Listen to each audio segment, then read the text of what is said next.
In this video, I'm going to be showing you how to use AirDrop on iPhone, so be sure to watch this video until the very end to prevent any mistakes in the process. Now, you're going to begin by making sure that you are able to actually send airdrops. So you're going to open up your control center by swiping down on the top right corner of your iPhone. And you're then going to make sure that both Wi-Fi and Bluetooth are on. Now, the next thing you're going to need to do is hard press on that little box, and you're going to make sure that AirDrop is on for everyone. Now, you're also going to make sure that the person that is receiving your AirDrop, when they click on this AirDrop, it does not say receiving off. So you're just going to make sure that theirs looks the exact same as yours.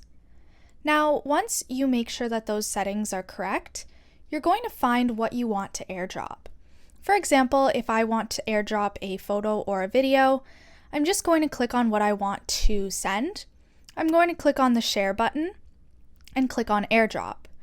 Now it'll say airdrop a copy, and once someone is within the vicinity of you that you are wanting to send it to, you're going to click their device and it will send automatically to their iPhone, and they will just accept it and it will send. That's really all there is to it. Be sure to leave a like, comment, and subscribe to the channel. Thanks for watching, and see you in the next video.